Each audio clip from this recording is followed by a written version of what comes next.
സ്നേഹമുള്ളവരെ, ഇന്ന് നമ്മൾ വന്നിരിക്കുന്ന ദേവാലയം Basilica of the holy Cross, Basilica di Santa Croce in Jerusalem എന്നറിയപ്പെടുന്ന ദേവാലയമാണ്. ഈ ദേവാലയത്തിലാണ് തിരുശേഷിപ്പുകൾ സൂക്ഷിച്ചു വച്ചിരിക്കുന്നത്.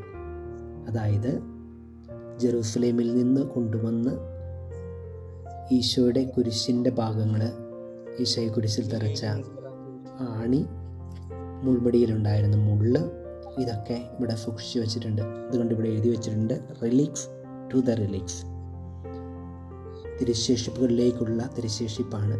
ദേവാലയത്തിനുള്ളിലേക്ക് നമ്മൾ പ്രവേശിക്കുമ്പോൾ നമുക്ക് അതിമനോഹരമായ ദേവാലയം, ഉള്ളിൽ നല്ല പെയിൻറ്റിങ്ങും ആർട്ട് വർക്കുകളാലൊക്കെ നിറഞ്ഞു നിൽക്കുന്ന ഈ ദേവാലയം നമുക്ക് കാണാം. ദേവാലയത്തിനുള്ളിൽ ഇപ്പോൾ ഒരു മാമോദീസ നടന്നു കഴിഞ്ഞതേ ഉള്ളൂ. വീട്ടുകാർ ഫോട്ടോ എടുക്കുകയും ഒക്കെ ചെയ്തുകൊണ്ടിരിക്കുകയാണ്. ദേവാലയത്തിൻ്റെ ഇടതുവശത്തേക്ക് തിരിയുമ്പോൾ അവിടെയാണ് തിരുശേഷിപ്പുകൾ വെച്ചിരിക്കുക. ഇത് ഈശോയെ കുരിശിൽ നിന്ന് ഇറക്കിയപ്പോൾ പൊതിഞ്ഞ കച്ചയാണ്. ഈ കച്ചയുടെ ഒറിജിനൽ ഇരിക്കുക ഇറ്റലിയിലെ ടൂറിൻ എന്ന് പറഞ്ഞ സ്ഥലത്താണ്. ഇത് അതിൻ്റെ കോപ്പിയാണ്. ഇതനുസരിച്ച് ഈശോയെ അനുഭവിച്ച വേദനകൾ വർണ്ണിക്കുന്നുണ്ട്. ഈശോയുടെ മുറിവുകൾ നമ്മൾ ഊഹിക്കുന്നതിലും അധികമായിരുന്നു എന്നത് വിവരിച്ചുകൊണ്ട് ഒരു കുരിശ് രൂപം ഇവിടെ നമുക്ക് കാണാനായിട്ട് സാധിക്കും. നമുക്ക് വേണ്ടി ഈശോ ഏറ്റെടുത്ത സഹനവും വേദനയൊക്കെ നമ്മുടെ രക്ഷയ്ക്ക് വേണ്ടിയായിരുന്നു എന്ന് നമുക്ക് മനസ്സിലാക്കാം. അവിടുത്തെ വലിയ കൃപ നിറയുവാൻ വേണ്ടിയിട്ട് ഈ തിരുശേഷിപ്പുകളുടെ മുമ്പിൽ നമുക്ക് പ്രാർത്ഥിക്കാം. ഇത് ഈശോയെ കുരിശിൽ തറച്ച കുരിശിൻ്റെ മുകളിൽ വെച്ച ഫലകം, യഹൂദരുടെ രാജാവായ നസ്രായൻ യേശു എന്ന ഫലകം. ഇത് ഈശോയെ കുരിശിൽ തറച്ച ആണി, ഇത്രയും വലിയ ആണിയാണെന്ന് നമുക്ക് കാണാനായിട്ട് സാധിക്കും. ഇത് ഈശോയെ കുരിശിൽ തറച്ച കുരിശിൻ്റെ ഭാഗങ്ങളാണ് ഈ ഒരു ചില്ല് കുരിശിൻ്റെ ഉള്ളിലായിട്ട് നമുക്ക് കാണാനായിട്ട് സാധിക്കുക. ഈ കുരിശ്, അതുപോലെ തന്നെ തിരുശേഷിപ്പുകൾ, ആണി, ഇതൊക്കെ സെപ്റ്റംബർ 14 കുരിശിൻ്റെ പുകഴ്ചയുടെ ദിവസം പ്രദക്ഷിണത്തിനായിട്ട് എടുക്കുന്നതാണ്.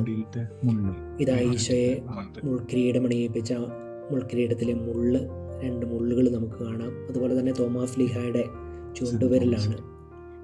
കണ്ടാൽ വിശ്വസിക്കുമെന്ന് പറഞ്ഞുകൊണ്ട് എന്നാൽ ഈശോയുടെ പാർശ്വത്തിലേക്ക് ഇട്ട ആ വിരലാണ് ഇവിടെ സൂക്ഷിച്ചു വച്ചിരിക്കുക. ഈ തിരുശേഷിപ്പുകളുടെ മുമ്പിൽ നമുക്ക് പ്രാർത്ഥിക്കാം.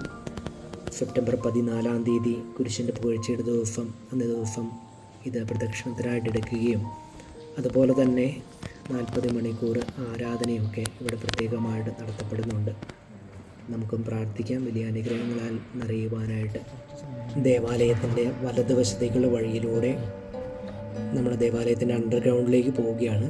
അവിടെയാണ് ഹെലേന രാജകുമാരിയുടെ സ്റ്റാച്ചു ഒക്കെ വെച്ചിരിക്കുക. നമുക്കറിയാവുന്നതുപോലെ എംപറർ കോൺസ്റ്റന്റൈൻ്റെ അമ്മയാണ് ഹെലേന രാജകുമാരി.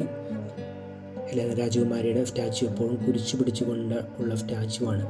കാരണം AD 326 ഹെലേന രാജകുമാരി ജെറൂസലേമിലേക്ക് തീർത്ഥയാത്ര പോയി ഈശോയെ കുരിശിൽ തറച്ച ആ കുരിശ് കണ്ട് അതും അതുപോലെ തന്നെ കുരിശിൽ തറച്ച ആണി, മുൾക്കിരീടത്തിലെ മുള്ള്, ഇതൊക്കെ റോമിലേക്ക് കൊണ്ടുവരികയൊക്കെ ചെയ്തു.